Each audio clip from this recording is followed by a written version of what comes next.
Hi, my name's Phil Berwick from Living Tree Care, and we're on the campus of beautiful Jefferson College today. We're going to be discussing proper pruning of trees. This year in Missouri, there's been some major ice storm, and last year some significant shear winds that damaged or destroyed tens of thousands of trees across Missouri. I know that more than 1,000 tree companies from out of state descended on the St. Louis area to clean up in more ways than one. And people are wondering, is my tree safe? Does it have to come down? Or can it be pruned? Can it be saved? We'll talk about that, but more importantly, we'll discuss pruning trees from early on to create and promote structurally sound scaffold branches to ensure the health and longevity of a tree, because trees are the air we breathe. Why do we prune trees? A properly pruned tree is going to be a structurally sounder tree and is going to be less prone to storm damage. We prune deadwood out of a tree. We thin a tree, minimizing the wind sail. We prune the lower branches. It's called raising the crown. In the woods, trees somehow manage themselves, but in an open yard, they become unruly and must be pruned. Before we start up a chainsaw, though, we should have a good reason for what we're taking off. Tree trimmers used to be called tree surgeons because they were careful and methodical about what they pruned.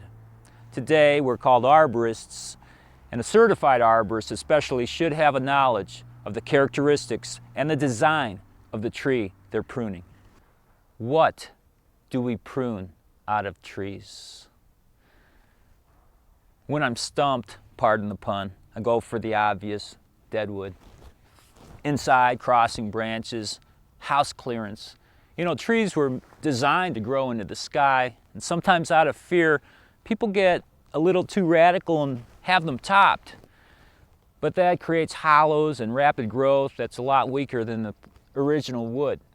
There's a way to reduce a tree and keep it safe without hacking it. Someone once saw the sign on my truck and they said, "Arborist was an arborist. I can cut wood, I can cut trees." Well, cutting wood and pruning trees are two different things. You do cut wood, but you prune trees. Where do we prune the tree? That's a good question, because branches have what's called a branch collar. I call it the healing zone. Now, trees don't heal, they compartmentalize, they seal. Hopefully people heal. It's better to make several small cuts than a large flush cut, because we've cut off the healing zone and a hollow can develop. So it's important where we prune the tree. When do we prune a tree? Well, when the tree is dormant, that's the optimum time to prune a tree. Even a properly pruned tree is going to be in shock its first season, so if we can get to it before the sap starts rising, we're doing well. But if we must prune a tree during the growing season, especially if it's an elm or a red oak like this tree, we need to cover the wound with tree paint to block the chance of it acquiring a vascular disease. But during dormancy, it's the best time, and a good arborist will know what needs to be pruned off the tree, with or without the leaves on the tree. Now, we've talked about the why, what, where, and when of tree pruning. We're getting into the how. Now, I like to use sharp hand tools, chainsaw on occasion. But remember, we're trying to make smaller rather than larger pruning wounds. We start with the undercut. Then the second part is the top cut. It's made right on top or a little in front of it. See how it jumped off?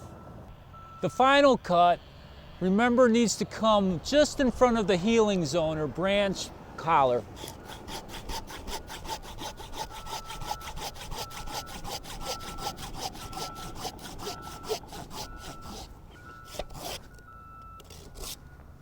All right, the fun starts. We're going to take the why, what, where, when, and how to trim a tree. We're going to take all the factors we discussed, clean out the dead wood, do crown cleaning, thinning, raising of the canopy, and make a gnarly looking corkscrew willow look nice. Taking some interior branches out. doing some thinning. Trying not to leave any stubs. Making a little bit of an angle cut, not making a flush cut. We're going to prune this deadwood off. And the branch collar is barely noticeable, but it's noticeable enough. The tree will seal that wound. I've raised the canopy on that side. This side needs to come up a little bit. I can hold on to the branch and not let it rip down the trunk. But remember, if it's too big for me to hold, I need to make that 3-point cut.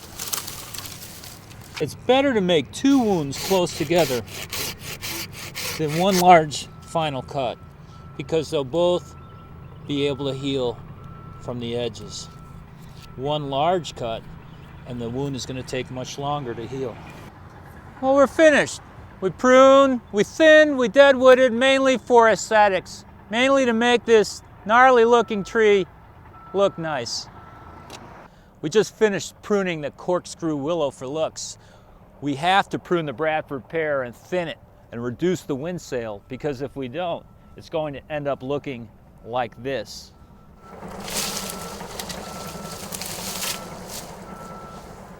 You can take a lot out of a tree, but keep it looking like a tree. Just because there's a chance of this branch ripping down the larger limb, I'm making that 3-point cut. Undercut, top cut, and final cut. Slowing down at the end of it so I don't rip. In some species, especially a Bradford pear, there can be too many leaders in a tree. There's a form of pruning we didn't discuss called subjugating. I'm going to remove this leader here, allowing this leader room to grow, with the idea that in the future we may take off this entire branch. Remember, undercut,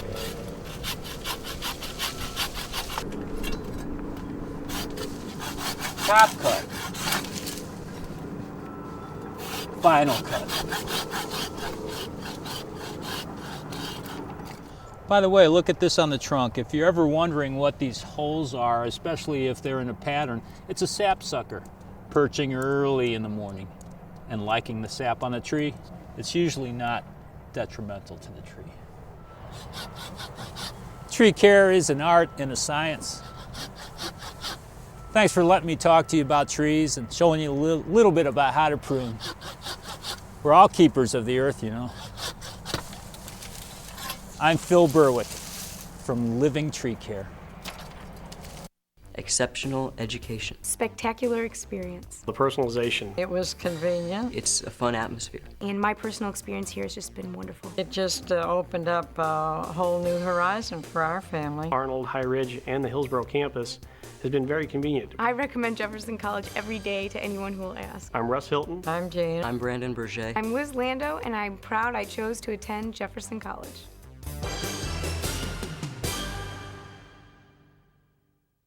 Good morning, Doug. Hi, Phil. Thanks Hey. for coming by. You're welcome. A big beaver gnawing on a big tree. No, lots of beaver gnawing on a lot of trees. Wow. Yeah, it's really something to see. And when you told me the size of the tree, I couldn't believe it. Yeah. I did some research. I went into the extension office. This is for you. Thank you, Phil. Missouri Extension. The one here in Hillsborough had it on Missouri beavers, and I was up at Powder Valley also getting some information on beavers yesterday. But they're very interesting animal. Let's go check out their work. Let's take a look. We come out with the ATV, we come out with the dog. Frankly, we were just afraid that one of the trees would fall on us when we were out here. And it's the last 6 months, it seems to be a lot more damage than we had ever seen before. I cannot believe this, man. The objective is not to kill them. Okay. If we can do something else to keep some of the trees that they're working on alive and well, that's exactly what we want to do. Okay. So we're going to try to put a stop to their activity by wrapping some wire mesh around a handful of trees. We want to have enough space between the tree and the wire so that over the years it can grow in diameter. And we kind of like the idea of seeing it, but also we didn't want big trees taken down unless we wanted to take them down. Little fellas don't seem to do anything other than just gnarl for their teeth's sake. Large trees are gnawing at. Let's go see if we can save it. We'll take a look at the extent of the wounds, and as long as the tree has 2/3, roughly 2/3 of its bark still intact, you can save a tree if it has, at least if it's not half of the way girdled through. Another nice white oak, right on the bank. It's a pretty tree. This is a beautiful white oak. It's a goner. Nice looking tree. There's some beaver around here with some very sharp incisor teeth. Doug, let's wrap this guy before it's too late. So we don't want to have open wounds in the spring and the summer. Right now, it just does not matter. You want to use some wire mesh that's stronger than chicken wire. Chain link to fence would not be out of the question. And wrap it around the tree, including wrapping the buttress roots that come out of the ground. This guy tied up. At least 36 inches high, with enough slack on the wire so that the tree doesn't grow into the wire mesh fence and become girdled in the wire.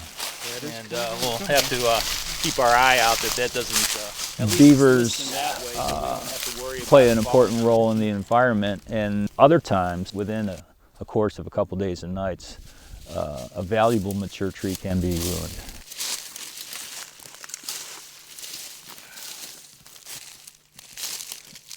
Great education. Friendly atmosphere. Beautiful campus. The convenience and the affordability. My experience at Jefferson College has been wonderful. I find the quality of education here at Jefferson College to be one of a kind. My experience at Jefferson College has been a major plus in my life and one of the best decisions I've made. Jefferson College would be the place that I would recommend the most. I'm Katie Williams. I'm Kevin Higginbotham. I'm Ann Martinson. I'm Tony Markovich, and I'm proud I chose to attend Jefferson College. Hi, my name's Phil Berwick from Living Tree Care, and you've heard of this old house. This is a tree in a house, so this is not an old house and it's not an old tree. It's a ficus tree. In fact, it's only 10 or 11 years old. If a ficus has a lot of air and a lot of water at the right intervals, it will do this. And this tree is growing quite quickly. We are returning to do some follow-up trimming today. Now, half a year ago, we came here and we pruned this way back. The branches were way out there, and we pruned all the way back to areas here that had other lateral branches coming off of them. Well, since then, these lateral branches have grown 36 inches. So we're going to bring it back to laterals again. And, you know, if it was my ficus, I may let it grow a little bit bigger since all the space was created for this tree. But the owners feel that it's growing them out of house and home. So we're going to prune it back, we're going to shape it, we're going to prune it back to other lateral branches so that through the window you can still view the outside of the oak tree behind this ficus tree. Okay, so got a beautiful shot of the outdoors here. Maybe we do want to bring back the ficus a little bit. Maybe a little bit, a lot.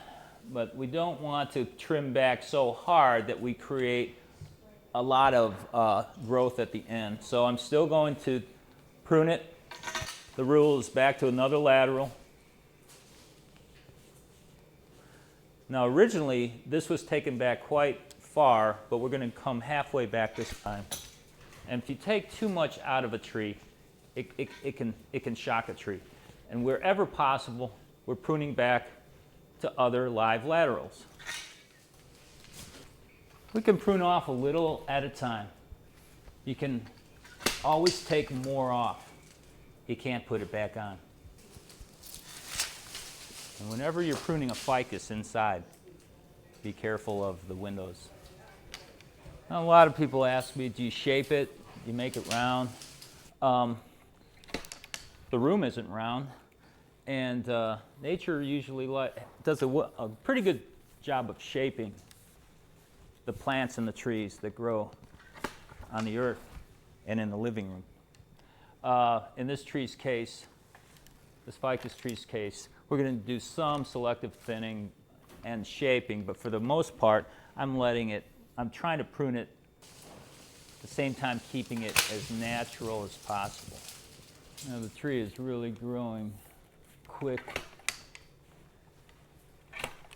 A lot of the pruning I'm doing, it involves reducing the size of this ficus. So here, for instance, if I'm pruning out this lead here, I want to take it back to a lateral, preferably a third the diameter or so of the parent stem I'm pruning off.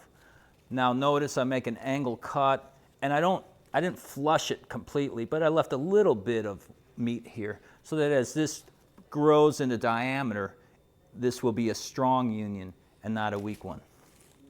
A lot of times a tree will sense that there's another tree next to it, and it will stop short of it.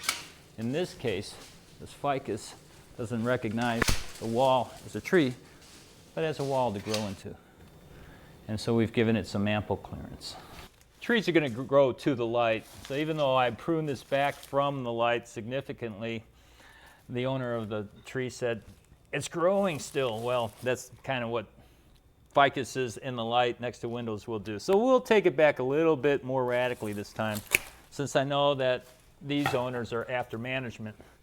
I would prefer to just keep it snipped back every couple weeks. But so that I don't think they want to call me back in the next 6 months, I'm going to get a little bit more radical and prune it back significantly from the window. This was fun pruning this ficus, and it was a challenge, trying to keep from breaking the window with a pull pruner. They do take some maintenance, watering every couple weeks, a lot of sunlight, periodic pruning, and it's worth it. Thanks for sticking around. I'm Phil Berwick from Living Tree Care.